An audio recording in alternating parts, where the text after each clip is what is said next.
ప్రపంచంలో మొట్టమొదటిసారిగా సమాచార హక్కు చట్టము స్వీడన్ దేశంలో 1766లో ప్రారంభమైంది. ఇది ప్రజాస్వామ్యంలో పారదర్శకతకు మొదటి అడుగు. సమాచార హక్కు చట్టము 2005 ఆర్టీఐ యాక్ట్.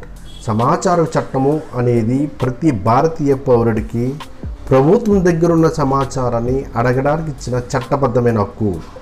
భారతదేశంలో సమాచార హక్కు చట్టము 2005 అక్టోబర్ 12 నుండి అమల్లోకి వచ్చింది. ఈ చట్టం ద్వారా ప్రజలకు శక్తి లభించింది. చట్టం ఎందుకు అవసరం? అవినీతిని తగ్గించడానికి, ప్రభుత్వ పనులలో పారదర్శకత కోసం, ప్రజల హక్కులను కాపాడడానికి. ఆర్టీఐ ద్వారా మీరు అడగవచ్చు, మీ గ్రామంలో జరిగిన పనులు, ప్రభుత్వం ఖర్చు చేసిన డబ్బు, ఉద్యోగ నియామకాలు ఎలా జరిగాయి? ఈ ప్రశ్నకు సమాధానం ఇవ్వాల్సిందే. మీరు ఆర్టీఐ అప్లికేషన్ పెట్టిన తర్వాత 30 రోజుల్లో సమాచారం ఇవ్వాలి. ఇవ్వకపోతే మీరు అప్పీల్ చేయవచ్చు. ఆర్టీఐ వల్ల అధికారులు బాధ్యత వహించాల్సి ఉంటుంది.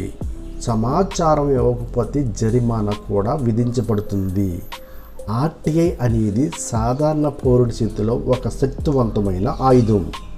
మీ హక్కు, దాన్ని వినియోగించండి. ఒక గ్రామంలో రోడ్డు పనికి డబ్బులు మంజూరయ్యాయి, కానీ పని జరగలేదు.